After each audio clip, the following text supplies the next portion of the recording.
Well, hello, friends. Jeremy Knight here, checking in with you from St. Paul's United Methodist Church as we stay plugged in to what is happening here on campus this weekend. Just two quick reminders about this very special Sunday, Back to School Sunday. Going to be kind of highlighted by two specific events. The first will happen in the midst of our worship service. We will have our annual backpack blessing, and we're asking that all of our students, our teachers, our administrators, or other staff persons that work in the education field would come. And if they can, bring their backpack, bring their bag that they will be using and taking with them to class.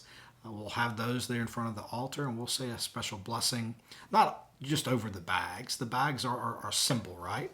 But it's a prayer over the school year. It's a prayer over our children and our educators, because we very much value all that they do.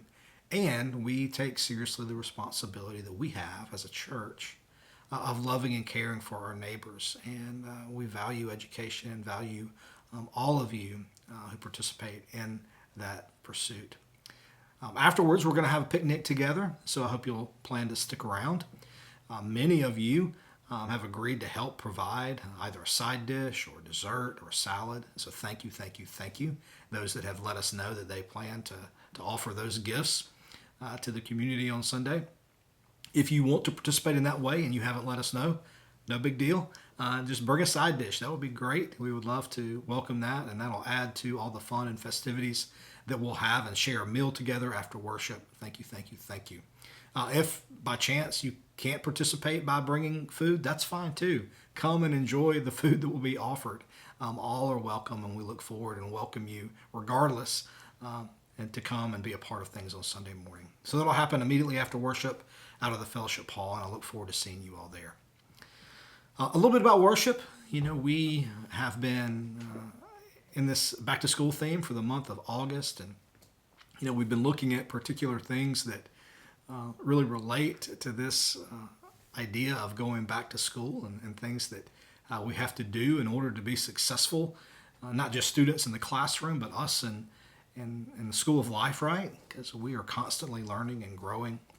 Last week we looked at what it means to pack your lunch, and we talked about your appetite, and we talked about the things that we should be prepared for, and how what we intake into our beings, our souls, really does affect the appetites that we create for ourselves.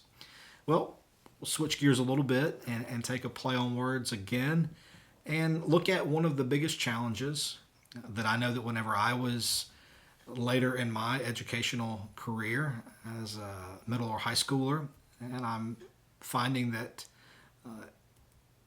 middle schoolers and high schoolers now somewhat have this challenge, and it's what it means to stay awake, what it means to be alert, what it means to pay attention, and to give your attention to the things that matter. And so that's going to be kind of the framing question for us as we tackle a particular scripture passage that is really a passage that kind of unfolds. It happens a little bit before and just after one of Jesus's biggest miracles, when he fed the thousands with the loaves and the fish. Many of you are aware of that particular story. But our section that we'll talk about Sunday comes right before that event and right after. And it begs the question of, what does it mean for us to stay awake? What does it mean for us to pay attention?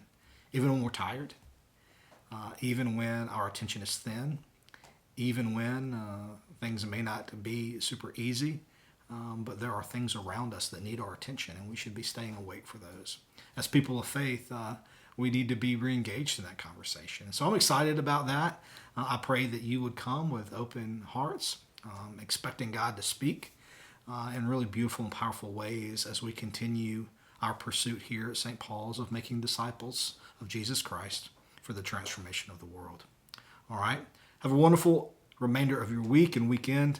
I look forward to seeing you Sunday morning at 10:30 a.m. Here in the sanctuary. If you can't make it, we will miss you, but we hope you'll catch us online. We'll be streaming at our Facebook page and our YouTube channel, and those are easy to find on our website, spocala.org. And you can scroll down and see our worship tab there. All right? Have a wonderful, wonderful weekend. Can't wait to see you soon.